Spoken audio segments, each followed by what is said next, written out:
Hello student, welcome to online classes. मैं संजय कुमार। हम economics का जो टॉपिक कर रहे थे उपभोक्ता का व्यवहार, उसको हम कंटिन्यू आगे नेक्स्ट करते हैं। उपभोक्ता के व्यवहार से संबंधित हमारी जो नीट का नाम है वो है उपभोक्ता का व्यवहार। उसके अंदर हमें पढ़ना है उपभोक्ता का साम्य। उपभोक्ता का समय, देखो उपभोक्ता के बारे में हम कुछ पढ़ चुके हैं। जो पहली हमारी क्लास थी उसके अंदर हम पढ़ चुके हैं, उसके बारे में हम देख चुके हैं सब कुछ। जो उपभोक्ता का व्यवहार होता है, उपभोक्ता का साम्य होता है, उससे संबंधित हमारी बुक के अंदर दो विचारधाराएं दी गई है। उसके अंदर हमने एक पढ़ी थी गणनावाचक विचारधारा। हम थोड़ा बहुत जो पिछली क्लास है जो हमने लगाई थी उसके बारे में थोड़ा रिविजन कर लेते हैं। हमने एक तो पढ़ी थी गणनावाचक विचारधारा और एक हमने पढ़ी थी क्रमवाचक विचारधारा। इसके बारे में आपको बताया था क्रमवाचक विचारधारा। इसके अंदर हमने ये भी पढ़ा था गणनावाचक विचारधारा के जो थिंकर्स थे, जो विचारक थे, जो इससे समर्थक थे, वो एक तो प्रोफेसर मार्शल और पिग्गू, ये दो व्यक्ति थे। और भी बहुत थे लेकिन मुख्य ये थे जिन्होंने गणनावाचक विचारधारा को फेमस किया था या उसका समर्थन किया था। उसके बाद हम नेक्स्ट बात करें क्रमवाचक विचारधारा की। तो इसके अंदर हमने पढ़ा था एक तो हिग्स और एक एलन। ये दो व्यक्ति थे जिन्होंने क्रमवाचक विचारधारा के द्वारा उपभोक्ता के समय को बताया था। हमें करना क्या है, हमें करना है उपभोक्ता का समय। और ये उपभोक्ता का समय करने के लिए दो विचारधाराएं अस्तित्व में आई या सामने आई। जो पार्सल और पिग्गू कहते हैं वो तो कहते हैं हम गणना कर सकते हैं, उपभोक्ता के जो उपयोगिता है, उपयोगिता को मापा जा सकता है, उपयोगिता को मापा जा सकता है, उपयोगिता को मापा जा सकता है, इसका मतलब गणना की जा सकती है। इसी कारण यह गणनावाचक विचारधारा से संबंधित है। ये क्रमवाचक वाले कहते हैं गणना नहीं कर सकते, मापा नहीं जा सकता, मापा उपयोगिता को मापा नहीं जा सकता बल्कि उसको क्रम दे सकते हैं। ये क्रमवाचक वाले कहते हैं क्रम दे सकते हैं, प्रथम द्वितीय तृतीय, इसी कारण इनको क्रमवाचक विचारधारा बोलते हैं। ये कहते हैं माप सकते हैं, इसी कारण इसको गणनावाचक विचारधारा को से संबंधित बोलते हैं, मार्शल और पिग्गू को। उसके बाद हमने जो इस वीडियो में किया था, उस क्लास में किया था गणनावाचक विचारधारा से संबंधित। इसके अंदर कहा था उपयोगिता माप सकते हैं। तो उपयोगिता हमने दो प्रकार की पढ़ी थी। एक तो पढ़ी थी कुल उपयोगिता और एक हमने पढ़ी थी सीमांत उपयोगिता। कुल और सीमांत के बारे में हमने पढ़ा था, ठीक है।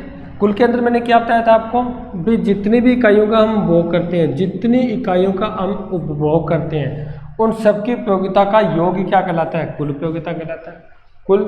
कुल के अंदर तो टोटल ही होगा, योग ही तो होगा, जोड़ी तो करना है। अरे हम जब भी कुल निकालते हैं इसका मतलब जोड़ कर रहे हैं।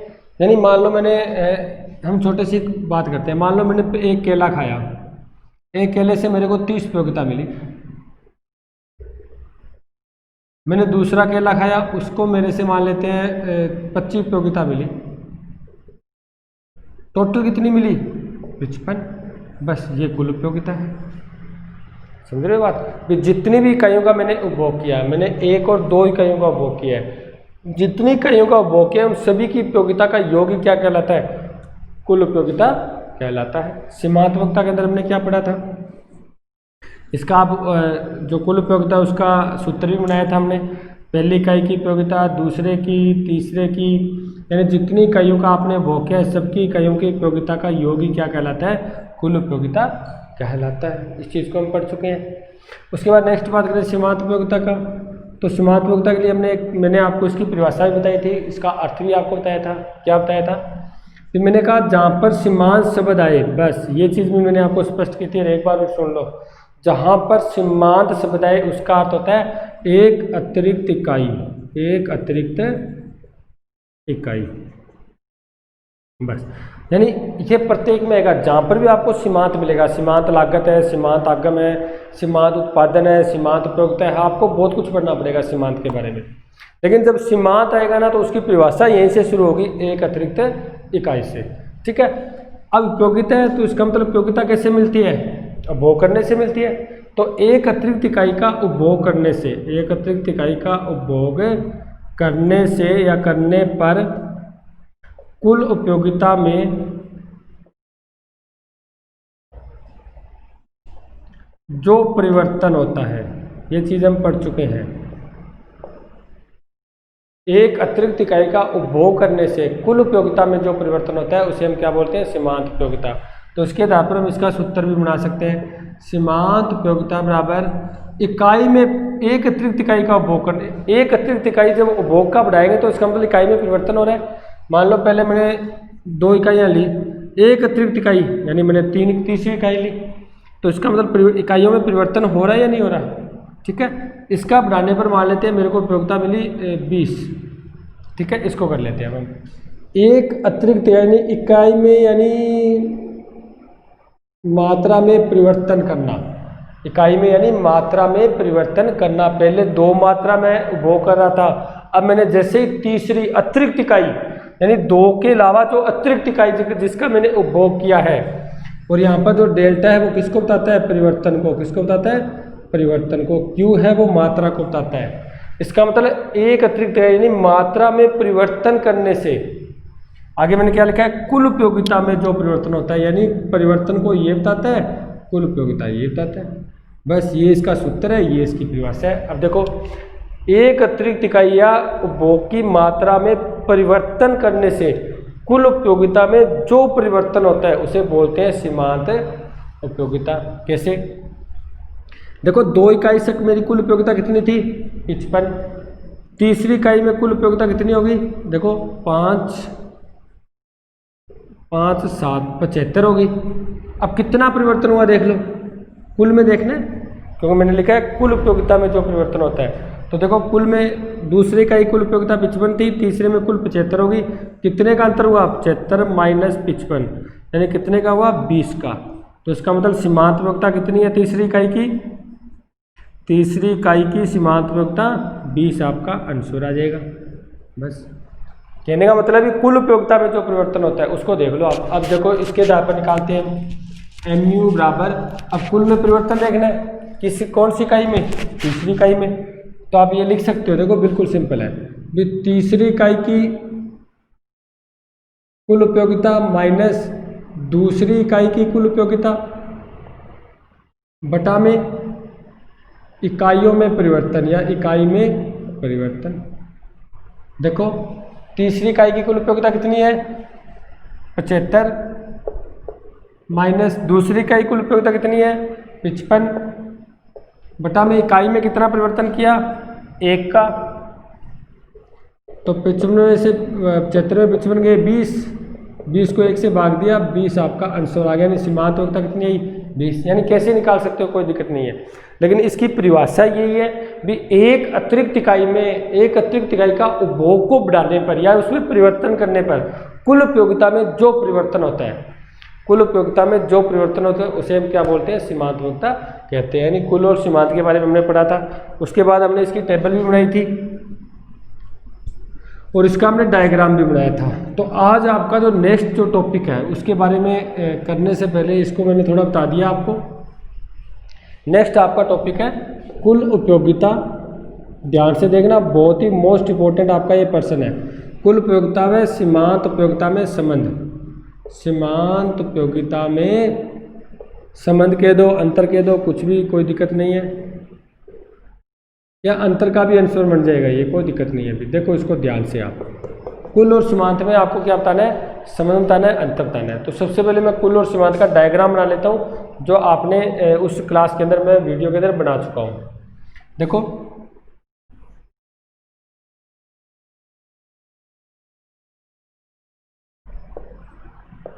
ये OY होता है, ये OX होता है। ठीक है, यहाँ हमने कुल उपयोगिता ली थी, यहाँ हमने सीमांत उपयोगिता ली थी, और यहाँ पर हमारी इकाइयाँ थी, यानी जो जिस वस्तु का हम उपभोग कर रहे हैं। जो आपकी सीमांत कुल थी वो ये थी, और जो आपकी सीमांत थी वो आपकी ये इकाई थी सीमांत। याद आ रहा है कि आपको जो हमने जो पहले वाली वीडियो के अंदर हमने किया था उसके अंदर कुल और सीमांत के अंदर पढ़ा था।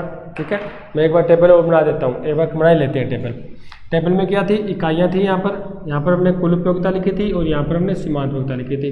जैसे मैंने एक इकाई का भोग किया, जैसे जब मैंने कोई भी इकाई का भोग नहीं किया, यहाँ से शुरू करते हैं। फिर जब तक मैंने कोई इकाई ली नहीं तो मेरे को उपयोगिता भी क्या होगी, शून्य होगी। भी जैसे मान लो मेरे को भूख लगी है, मेरे को खाना खाना है, जब तक मैंने खाया ही नहीं तब तक मेरे को कहाँ उपयोगिता मिलेगी, खाने के बाद ही मिलेगी उपयोगिता। तो इसका मतलब जब तक मैंने इकाई का भोग ही नहीं किया तो कुल भी शून्य होगी, सीमांत भी शून्य होगी। समझ रहे हो बात। उसके जस्ट बाद जैसे मान लो मैंने एक इकाई का भोग किया, मान लेते हैं कुल मेरे को 10 मिली। अब इकाई में परिवर्तन किया, कुल में कितना परिवर्तन हुआ 10 का, तो सीमांत भी क्या होगी 10 होगी। हमने ये तो परिभाषा पढ़ी थी, इकाई में परिवर्तन करने से कुल में जो परिवर्तन होता है। देखो हमने 1 का परिवर्तन किया, कुल में 0 से 10 हो गई, इसका मतलब सीमांत कितनी है 10 है। मैंने फिर 1 इकाई बढ़ाई आगे, यहाँ पर मान लेते हैं कुल मेरे को 16 हो गई, इसका मतलब कितने का परिवर्तन हुआ 6 का, तो सीमांत 6 हो गई। उसके बाद 1 इकाई और बढ़ाई तो ये 19 हो गई, कितना परिवर्तन हुआ 3 का, तो सीमांत 3 हो गई। फिर मैंने 1 इकाई और बढ़ाई प्लस की 1 इकाई, तो यह कह देते हैं 21, कितने का परिवर्तन हुआ 2 का, सीमांत 2 हो गई। यानी कहने का मतलब है जो सीमांत होती है वो कुल में परिवर्तन को ही तो देखते हैं, ठीक है। और जैसे इसको आगे बढ़ाते जाएंगे ना तो एक बिंदु पर आके शून्य हो जाएगी। जैसे मान लो मैंने 1 का परिवर्तन और किया, ये 21 ही रह गई, यानी किसका कितना परिवर्तन हुआ कुल में 0 का, तो सीमांत क्या है 0।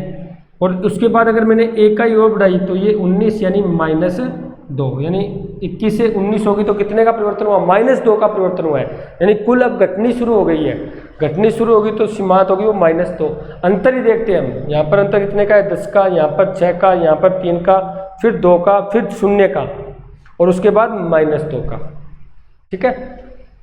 तो सीमांत होती है आपकी पहले तो होती है प्लस के अंदर, यहाँ आके 0 हो जाती है जो आपका ये बिंदु बताता है, और एक बिंदु के बाद ये क्या चल जाती है ऋणात्मक चली जाती है। ये मैं आपको क्यों करवा रहा हूँ बार बार, क्योंकि ध्यान रखना आगे हम जितने भी गणनावाचक विचारधारा के 2 सिद्धांत है आपके, मैं आपको बता भी चुका हूँ, सीमांत उपयोगिता ह्रास नियम और सम सीमांत उपयोगिता नियम, जिसके अंदर आपको टोटल सीमांत पर ही चलोगे आप, ठीक है। अब इसको देखो, हम इसको देखते हैं संबंध को, इस आंसर को, इस प्रश्न को पूरा करते हैं।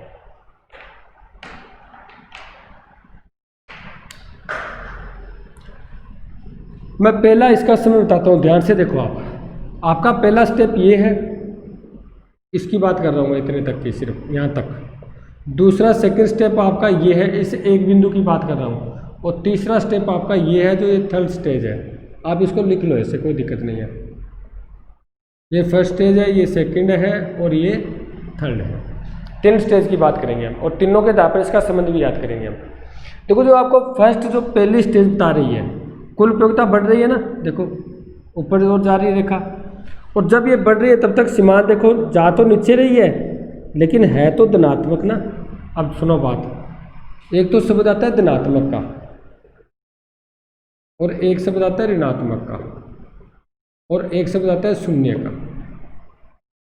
धनात्मक वो होता है जिसके अंदर प्लस आता है, यानी माइनस में नहीं आती वो संख्या। मैं कहता हूँ 5 से 3 हो गए, मैं 5 रुपये थे मेरे पास, 5 से 3 रुपये में आ गया, कम तो हुए हैं लेकिन 3 है तो मेरे पास अभी तक, प्लस तो है, ऐसे तो नहीं है -3 हो गया मैं, ऐसा तो नहीं हो सकता, यानी प्लस में तो है। इसी प्रकार ये गिर तो रही है लेकिन है तो धनात्मक, यानी शून्य वाली रेखा से ऊपर ही है, शून्य वाली रेखा से ऊपर है। ये सेकंड स्टेज आपको क्या बताती है, यानी इसके बाद कुल उपयोगिता बढ़ती नहीं है, देखो बढ़ रही है, इसके बाद फिर घटनी शुरू हो जाती है, यानी ये होती है कुल उपयोगिता जहाँ पर अधिकतम होती है। क्या होती है अधिकतम, इसका मतलब उसके बाद कुल उपयोगिता बढ़ती नहीं है बल्कि क्या हो जाती है गिरनी शुरू हो जाती है। थर्ड स्टेज आपको क्या बता रही है, भी कुल उपयोगिता घटनी शुरू हो जाती है। जब ये घटनी शुरू होती है, जब सीमांत क्या हो जाती है ऋणात्मक, यानी ये नीचे का बिंदु होता है, 0 से ऊपर तो होता है प्लस का और 0 से नीचे होता है ऋणात्मक का, ठीक है। और जब ये अधिकतम होती है तब ये क्या होती है शून्य होती है। अब इसके आधार पर हम इसके 3 संबंध कंप्लीट कर लेते हैं। देखो जब तक सीमांत, मैं सीमांत में तो MU लिखता हूँ भाई, सीमांत उपयोगिता धनात्मक रहती है, धनात्मक रहती है। आप डायग्राम में देखो, यानी शून्य वाली रेखा से ऊपर है यानी धनात्मक है, तब तक कुल उपयोगिता घटती हुई दर से बढ़ती है, बढ़ती है। देख लो, जब तक ये धनात्मक है तब तक कुल उपयोगिता बढ़ रही, लेकिन घटती हुई दर से बढ़ रही है, ऐसे गिरती हुई, सीधी नहीं बढ़ रही, गिरती हुई बढ़ रही है। ठीक है, फिर जब तक ये धनात्मक रहती है ना, ये यानी शून्य वाली रेखा से ऊपर रहती है, तब तक कुल उपयोगिता बढ़ती है, लेकिन घटती हुई दर से बढ़ती है ऐसे। पहला बिंदु कंप्लीट हो गया, दोनों का संबंध पहला पूरा हो गया। सिंपल ही है, डायग्राम को देख के तो मैं लिख रहा हूँ, आपको कोई अलग से मैटर याद नहीं करना, आपको सिर्फ डायग्राम याद हो जाए इतना काफ़ी है। और डायग्राम टेबल के आधार पर बना दोगे, ठीक है। और टेबल किसके आधार पर बनाओगे, जो आपने कुल और सीमांत का अर्थ पढ़ा है उसके आधार पर आपकी टेबल तैयार हो जाएगी। अब आता है इसकी सेकंड स्टेज, यानी दूसरा संबंध की बात करते हैं हम। इसके अंदर ये तो होती है अधिकतम, इसका मतलब उसके बाद कुल उपयोगिता बढ़ती नहीं है, और ये होती है शून्य। तो लिख दो, जब सीमांत उपयोगिता शून्य हो जाती है तो कुल उपयोगिता अधिकतम हो जाती है। क्या है, डायग्राम को देख के तो लिखा है, डायग्राम स्पष्ट दिखाई दे रहा है। सीमांत उपयोगिता शून्य है, कुल उपयोगिता अधिकतम है, ये एक ही बिंदु बता रहे हैं आपको, यही बिंदु बता रहा है इसको शून्य और इसको अधिकतम को। इसका मतलब जब अभी टेबल बनाई थी ना हमने 21, उसके बाद फिर 21, उसके बाद 19, इसका मतलब सीमांत कुल उपयोगिता उसके बाद नहीं बढ़ती, एक बिंदु के बाद कुल उपयोगिता अधिकतम हो जाती है, उसके बाद गिरती है, बढ़ती नहीं है। वही बिंदु होता है अधिकतम का बिंदु। ध्यान रखना, कोई भी चीज़ बढ़ रही है और एक बिंदु के बाद वापस गिरनी शुरू हो जाती है, मतलब जो बिंदु पर से वापस गिरनी शुरू होती है वो बिंदु अधिकतम बिंदु कहलाता है। अगर हम थर्ड स्टेज की बात करें, यानी नेक्स्ट हम उसके अंतर की या संबंध की बात करें, तो देखो कुल उपयोगिता क्या हो रही है, नीचे गिरनी शुरू होगी ना, ये नीचे गिरनी शुरू होगी तो सीमांत क्या हो गई, ऋणात्मक हो गई। देखो, यानी शून्य से नीचे चली गई, यहाँ तो शून्य से ऊपर थी, धनात्मक थी, यहाँ शून्य की रेखा पर थी, और ये शून्य से रेखा से नीचे, इसका मतलब ऋणात्मक चली गई। तो इसके आधार पर मैं एक संबंध बना सकता हूँ इसका, कैसे, जब सीमांत उपयोगिता ऋणात्मक हो जाती है तो कुल उपयोगिता घटने लगती है। अब देख लो कितने सिंपल आपको आंसर दिए हैं, और आप भी कभी नहीं भूलोगे। कुछ नहीं किया मैंने, ये कोई याद नहीं किया मैंने सिर्फ डायग्राम को देखा है। भी मेरे को स्पष्ट रूप से दिखाई दे रहा है भी कुल उपयोगिता बढ़ रही है, लेकिन घटती हुई दर से बढ़ रही है, ठीक है। और जब तक ये बढ़ रही है तब तक सीमांत उपयोगिता धनात्मक यानी शून्य रेखा से ऊपर है। उसके बाद मैंने दूसरी स्टेज देखी भी कुल उपयोगिता अधिकतम हो जाती है, और जहाँ पर कुल उपयोगिता अधिकतम होती है वह सीमांत उपयोगिता क्या हो जाती है, शून्य, यानी शून्य वाली रेखा पर आ जाती है। उसके बाद मैंने देखा भी जब कुल उपयोगिता गिरने लगती है तो सीमांत उपयोगिता क्या होती है, शून्य रेखा से नीचे चली जाती है। देखो यहाँ पर ये फर्स्ट स्टेज है जब ये धनात्मक है, ये सेकंड है जब ये शून्य है, ये थर्ड स्टेज है जहाँ पर ये ऋणात्मक हो जाती है। ये तीन ही संबंध है, और बहुत ज़्यादा मोस्ट इम्पोर्टेंट आपका पर्सन है, पक्का पर्सन इसका पक्का एग्जाम में आते ही आता है। आप पीछे वाले जितने भी एग्जाम उठाकर देख लो, आपको कुल और सीमांत से संबंधित पक्का एक पर्सन मिलता है, ठीक है बिल्कुल सिंपल है, ये बिल्कुल ही सिंपल है, ठीक है। उसके बाद हम आगे नेक्स्ट करते हैं। देखो मैंने आपको पहले ही कहा था हम पढ़ेंगे कैसे, साथ में तो हमारा सिलेबस होता जाएगा और साथ में हम पर्सन भी करते जाएंगे, यानी पर्सन वाइज पढ़ेंगे, हर चीज़ को पर्सन बनाएंगे, उसका आंसर देंगे, ताकि साथ में तो आपको पर्सन उत्तर याद होता जाए, साथ में आपका सिलेबस भी चलता जाए स्टेप बाय स्टेप। अब आगे आपका है, हम पढ़ रहे हैं गणनावाचक विचारधारा, ये मत भूलना भी। हम जो अब तक गणनावाचक विचारधारा हमारी चल रही है मार्शल और पिग्गू वाली, ये जो उपभोक्ता का साम्य करते हैं, उपभोक्ता का साम्य, और साम्य का अर्थ मैं बता चुका हूँ, एक बार और सुन लो। साम्य क्या होता है, साम्य होता है नए परिवर्तन की स्थिति, नए परिवर्तन की स्थिति, यानी उसके बाद उपभोक्ता परिवर्तन नहीं करता। अब सुनो बात, इसी साम्य को यहाँ पर क्लियर कर देता हूँ मैं।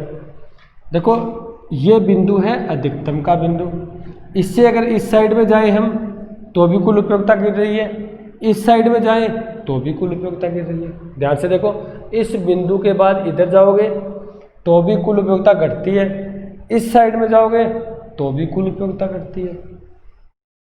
कोई ऐसा उपभोक्ता है जो अपनी उपयोगिता को घटाना चाहता है? आप हो, आप चाहो भी मेरी उपयोगिता कम हो जाए जी, आप ये चाहते हो? आप तो चाहते हो मेरी उपयोगिता ज़्यादा हो, मेरे को ज़्यादा वस्तु मिले, मेरे को ज़्यादा संतुष्टि मिले। क्यों? क्योंकि उपभोक्ता का जो उद्देश्य होता है ना, उपभोक्ता का उद्देश्य वो होता है अधिकतम वस्तुएं प्राप्त करना, अधिकतम वस्तुएं प्राप्त करना, और अधिक वस्तु प्राप्त करके अधिकतम संतुष्टि करना, अधिकतम संतुष्टि प्राप्त करना। ध्यान रखना, ये क्वेश्चन है, आपको याद रखना है, संतुष्टि प्राप्त करना। छोटा प्रश्न आ जाता है कई बार, उपभोक्ता का मुख्य उद्देश्य क्या होता है, एम क्या होता है, तो आप ये बताओगे अधिकतम संतुष्टि प्राप्त करने उसका मुख्य उद्देश्य होता है अधिकतम वस्तुएं। आप भी देख लो बाजार में, मैं भी जब बाजार में सामान लेने जाता हूँ ना, तो अगर मैं मान लो मेरे को अधिकतम वस्तु नहीं चाहिए, अधिकतम संतुष्टि नहीं चाहिए, फिर तो मैं जाऊँगा मर्जी किसी से वस्तु लेके आ जाऊँगा, कीमत कोई नहीं पूछूंगा। लेकिन मेरे को पता है भी 5-6 रेडियाँ लगी है, एक ही चीज़ को बेच रहे हैं वो, तब मैं 5 रेडियो से उसका रेट पता करूंगा, कीमत पूछूंगा उससे, जो प्राइस मेरे को कम देगा उससे मैं सामान खरीद लूँगा। कम प्राइस में मैं सामान क्यों खरीद रहा हूँ? क्योंकि मेरे को पता है कम प्राइस में, कम कीमत में अगर मैं सामान खरीदूंगा तो मेरे को ज़्यादा सामान मिलेगा। फिर रुपये मेरे को 10 ही खर्च करने हैं, एग्जाम्पल लेते हैं, रुपये मेरे को 10 ही खर्च करने हैं। एक व्यक्ति है तो 10 रुपये किलो मेरे को वस्तु दे रहा है, अगर मैं दूसरी रेडी से पता करूं, वो कहता है जी मैं आपको 7.5 रुपये में ही दे दूंगा, तो अब मैं रुपये 10 ही खर्च करूंगा। यहाँ पर तो मेरे पास 1 ही किलो वस्तु आएगी, क्योंकि 10 रुपये है, 10 रुपये किलो है ये। यहाँ पर क्या आ जाएगी, मेरी 1.25 किलो वस्तु आ जाएगी। इसका मतलब ज़्यादा वस्तु प्राप्त हो रही नहीं हो रही, इसलिए हम वहाँ से खरीदेंगे जहाँ से हमें ज़्यादा वस्तु प्राप्त हो। क्यों? क्योंकि उपभोक्ता चाहता है कि उसको अधिकतम वस्तुएं मिले, और जब उसको अधिकतम वस्तु मिलेगी तभी उसको अधिकतम संतुष्टि प्राप्त होगी। तो हम पढ़ते हैं उपभोक्ता के साम्य गणनावाचक विचारधारा। इसके अंदर आप 2 सिद्धांत पढ़ोगे मेन, गणनावाचक विचारधारा में आप 2 सिद्धांत पढ़ोगे। एक तो आप पढ़ोगे सीमांत उपयोगिता ह्रास नियम, एक तो आपको पढ़ना है सीमांत उपयोगिता ह्रास नियम, इसके बारे में आपको पढ़ना है। तो सबसे पहले हम इसको पढ़ते हैं, और इसको जो सिद्धांत को देने वाले 1854 में दिया था गोसेन नामक व्यक्ति ने, थोड़ा बहुत ये भी याद कर लेना। मैं 1854 ईस्वी में इस सिद्धांत को सबसे पहले व्यक्ति ने गोसेन ने दिया था। इसी कारण इस सिद्धांत को गोसेन का प्रथम नियम भी कहा जाता है, गोसेन का प्रथम नियम। कई बार हो जाता है एग्जामिनर जब एग्जाम प्रश्न तैयार करता है ना, हो सकता है उसने सीमांत उपयोगिता नियम लिखा ही ना हो, आपसे सीधा ही पूछ ले गोसेन के प्रथम नियम को परिभाषित कीजिए। अब हमने दूसरा नाम याद किया हो तभी तो हम बता पाएंगे ना, तो इसलिए आपको क्या करना है, जितने भी हमारे सिद्धांत होते हैं उनका अन्य नाम होते हैं ना, वो भी आपको थोड़ा बहुत याद रखना चाहिए। अब उसे गोसेन का प्रथम नियम क्यों कहते हैं? क्योंकि 1854 ईस्वी में सबसे पहले इस सिद्धांत को गोसेन ने दिया था, गोसेन नामक शास्त्री ने दिया था, इसी कारण इसको गोसेन का प्रथम नियम कहा जाता है। ठीक है, अब इसको हम पढ़ते हैं।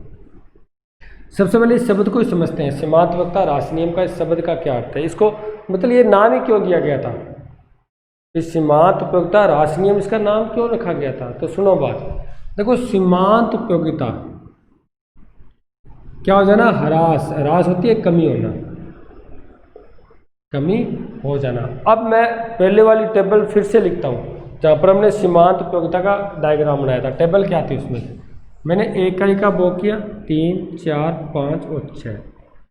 पहली इकाई से मेरे को सीमांत उपयोगिता थी 10, दूसरे से 6, फिर 4, फिर मैं कह दूँ 2, फिर 0, फिर -2। ठीक है, अब ये कहो जी आप ये घटती हुई क्यों लिख रहे हो, तो सबसे पहले इसको स्पष्ट कर लेते हैं। जैसे मान लो मेरे को भूख लगी है, मैं पहली रोटी खाता हूँ, वो बहुत स्पीड में खाता हूँ। क्यों खाता हूँ? क्योंकि मेरे को भूख लगी है, मेरे को जल्दी जल्दी खाना है। उसके बाद मैं थोड़ा संतुष्ट हो जाता हूँ, यानी थोड़ी उपयोगिता मेरे को प्राप्त हो जाती है। फिर मैं जो सेकंड रोटी खाता हूँ फिर धीरे खाता हूँ। क्यों? क्योंकि जितनी उपयोगी मेरे को पास पहली रोटी थी उतनी उपयोगी दूसरी नहीं है। ये तो श्योर है ना, ये तो सिंपल सी बात है। प्यास लगी होती है, हम पहला गिलास तो बहुत जल्दी पी लेते हैं, दूसरा गिलास आराम से पीते हैं, क्योंकि जितनी उपयोगिता आपको पहले गिलास में थी उतनी उपयोगिता आपके दूसरे गिलास में नहीं है, क्योंकि अब कुछ आप संतुष्ट हो चुके हो। इसी कारण जैसे जैसे आप इकाई का भोग बढ़ाते जाओगे वैसे वैसे मिलने वाली सीमांत उपयोगिता भी क्या जाएगी, घटती जाएगी, कम होती जाएगी। इसी कारण इसको बोलते हैं सीमांत उपयोगिता ह्रास नियम। आपके सामने है, ह्रास हो रहा है भी जैसे जैसे आप इकाई का उत्तरोत्तर उपभोग करते जाओगे, जैसे जैसे आप उत्तरोत्तर लगातार इकाई का उपभोग करते जाओगे तो आगे नेक्स्ट इकाई से मिलने वाली सीमांत उपयोगिता पिछली इकाई से कम प्राप्त होगी और एक बिंदु के बाद ये शून्य हो जाएगी। अगर उसके बाद भी हम उपभोग करते हैं तो ये क्या हो जाएगी, माइनस हो जाएगी।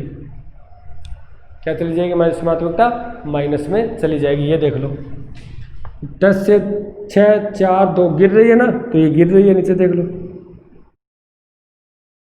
एक बिंदु के बाद शून्य हो रही है, इसका मतलब ये शून्य रेखा पर आ गई। उसके बाद ये -2 चले जाए, इसका मतलब शून्य रेखा से नीचे चलेगी।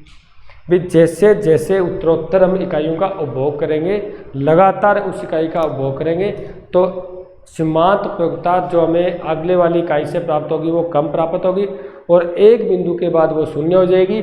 अगर उसके बाद भी हम इकाइयों का उपभोग लगातार या सुचारू रूप से रखेंगे तो नेक्स्ट इकाई से जो उपयोगिता मिलेगी वो क्या हो जाएगी, माइनस या ऋणात्मक हो जाएगी।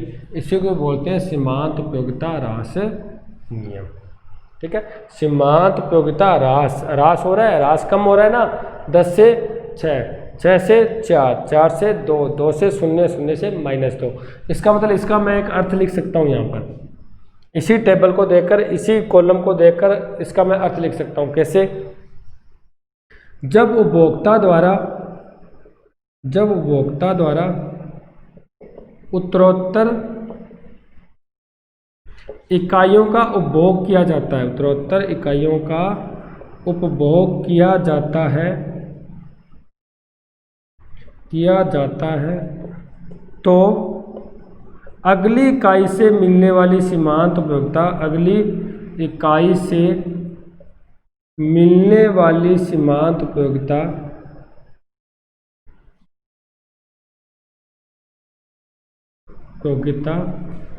पहली वाली इकाई से कम प्राप्त होगी।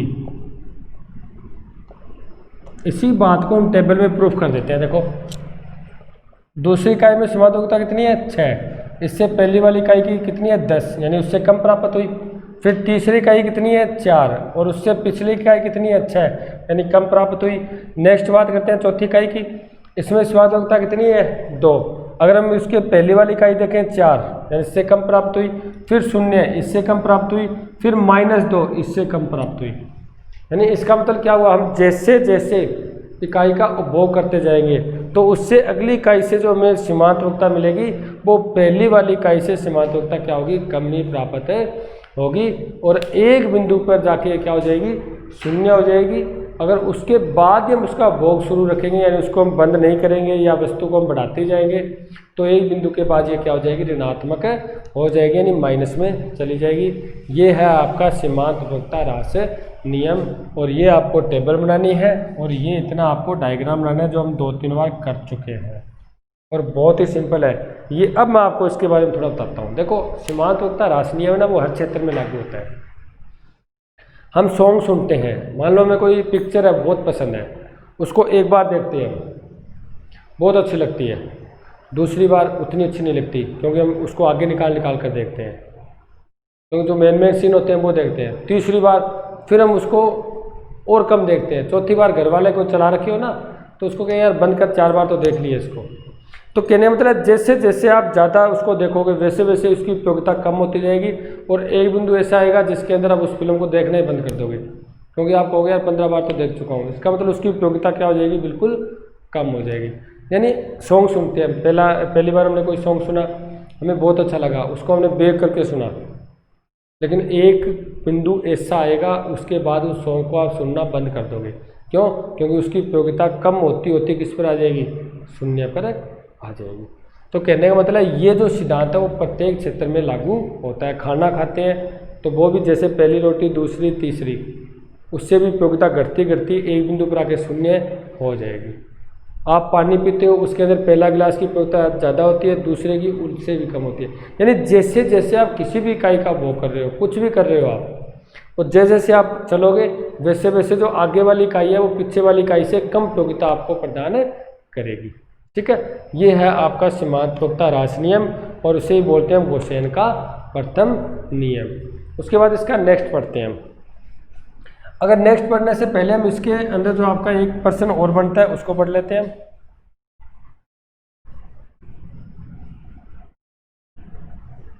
देखो पर्सन ये बनता है,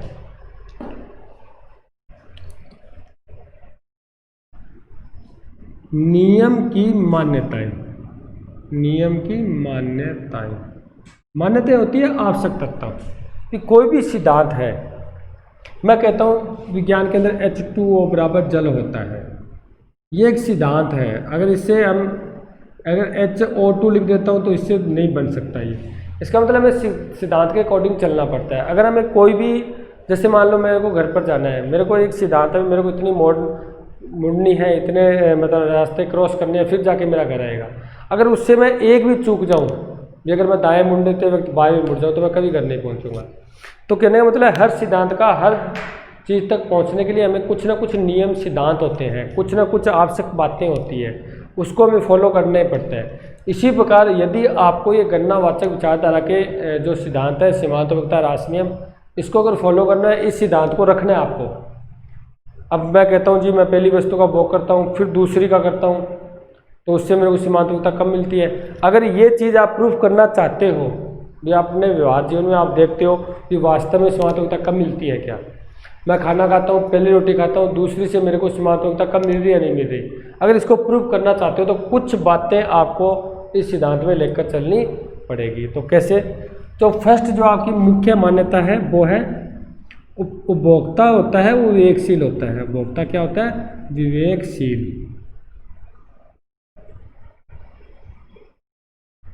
ये पहला ध्यान रखना, उपभोक्ता विवेकशील होता है। जैसे मैं खाने की बात कर रहा हूँ तो पागल की बात नहीं कर रहा। पागल तो जब खाना खाता है वो तो चलता ही रहता है, फिर 5-6 खाने के बाद फिर 2-3 और खा लेता है, यानी वो तो उसको तो संतुष्टि मिलती नहीं है ना। तो उसकी बात नहीं कर रहा। विवेकशील होना चाहिए, बुद्धिशील होना चाहिए, सोचने समझने की उसके अंदर पावर होनी चाहिए। समझ रहे हो बात? सेकंड हम बात करते हैं जो इकाइयां हैं, यानी इन इकाइयों का आप भोग कर रहे हो वो लगातार होनी चाहिए। लगातार ऐसा नहीं होना चाहिए मेरे को भूख लगी है, एक रोटी में सुबह देता है, एक दोपहर को देते हैं और एक शाम को देते हैं, उनमें कोई कॉम्बिनेशन नहीं होगा, कोई समन्वय नहीं होगा, कोई सिद्धांत लागू नहीं होगा। क्योंकि अगर मान लो सुबह मैंने खाना खाया और अगर मैं शाम को फिर एक और खा लेता हूँ, उनमें क्या कॉम्बिनेशन है? शाम को तो फिर भूख लग जाती है। यानी इकाइयाँ क्या होनी चाहिए? लगातार होनी चाहिए, उसी टाइम देनी चाहिए। जैसे मैं बैठा हूँ वही समय होना चाहिए, उसी टाइम वो इकाइयाँ मेरे को क्या मिलनी चाहिए? प्राप्त होनी चाहिए। तभी जाके ये सिद्धांत क्या हो पाएगा? लागू हो पाएगा। अगर हम नेक्स्ट बात करें, जो इकाइयों का स्वरूप है, उसका गुण है वो समान रहना चाहिए। उनका क्या रहना चाहिए? समान आकार, स्वरूप यानी आकार समान रहना चाहिए। ऐसा नहीं है प्यास लगी है पहले तो गिलास से पानी पिया जाए और फिर चम्मच से पियाने लग जाए। ये तो इकाइयाँ आगे पीछे होगी, छोटी बड़ी होगी, समरूप थोड़ी है। बात समझ रहे हो? यानी इकाइयों का आकार स्वरूप रहना चाहिए। भी जितनी वस्तु जो हमें प्राप्त हुई है पहली इकाई, उसमें जितना वजन है, जितना उसमें गुण है, उतना ही दूसरी इकाई में होना चाहिए। उसमें गुण चेंज नहीं होना चाहिए। कई बार ऐसा भी होता है खाना खाने के बाद संतुष्टि हो जाती है, लेकिन उसके बाद अगर हमें मिठाई दी जाए या और बढ़िया चीज़ दी जाए तो वो खा लेते हैं। इसका मतलब ये सिद्धांत तो लागू हुआ ही नहीं। इसका मतलब जो पहले आपने इकाई का भोग किया है, सेकंड इकाई होनी चाहिए वो उतनी मात्रा में होनी चाहिए, उतनी ही उसका आकार होना चाहिए, उसका वजन देख लो, उसका गुण होना चाहिए वो भी उतना ही होना चाहिए, गुण बदलाव नहीं होना चाहिए। पहले गिलास के अंदर तो मेरे को सादा पानी दिया, दूसरे मान लो मेरे को शिकंजी दे रहे हैं, तो उसमें तो कोई सिद्धांत लागू नहीं होगा। यानी उसमें गुण में कोई बदलाव नहीं होना चाहिए, गुण भी क्या होना चाहिए? सेम रहना चाहिए। उसके बाद हम नेक्स्ट बात करें इसके,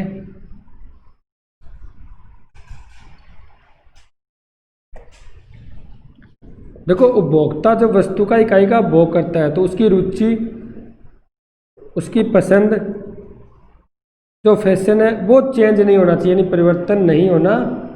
अभी तक हम आवश्यक मान्यता ही कर रहे हैं, ध्यान रखना भाई, परिवर्तन नहीं होना चाहिए।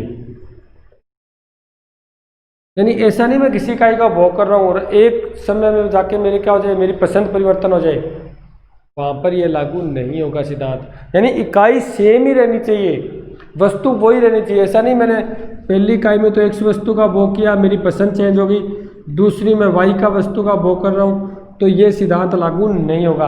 यानी इकाई में चेंज नहीं होना चाहिए, इकाई में बदलाव नहीं होना चाहिए। इसका मतलब उपभोक्ता की जो पसंद है, जो रुचि है, उसके अंदर कोई बदलाव होना नहीं चाहिए। सिर्फ वही वस्तु उसको क्या होनी चाहिए, प्राप्त होनी चाहिए, और उसी वस्तु के प्रति उसका आकर्षण होना चाहिए, आकर्षण चेंज नहीं होना चाहिए। अगर मान लो वस्तु ही बदल गई, मान लो पहले मैंने एक्स वस्तु का उपभोग किया, दूसरी बार वाई का किया, तो उनमें तो वस्तु ही अलग अलग हो गई, तो उनकी तो सीमांत वक्ता वैसे ही अलग अलग होगी, उसको तो हम किसी प्रकार सिद्धांत में रख ही नहीं सकते।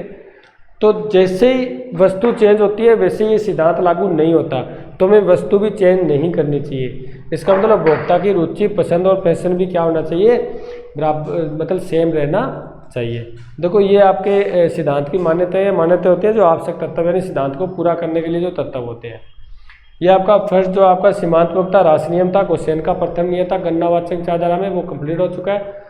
और जब जो नेक्स्ट हम क्लास में करेंगे वो उसका जो गणनावाचक विचारधारा से संबंधित भोक्ता का जो साम्य है, क्योंकि हमें तो करना तो भोक्ता का साम्य है, उसका संतुलन करना है, वो हम नेक्स्ट में करेंगे, जिसे हम बोलते हैं समसीमांत उपयोगिता नियम। यह भी गणनावाचक विचारधारा से ही संबंधित है, जो हम नेक्स्ट आपकी क्लास में करेंगे। Thank you.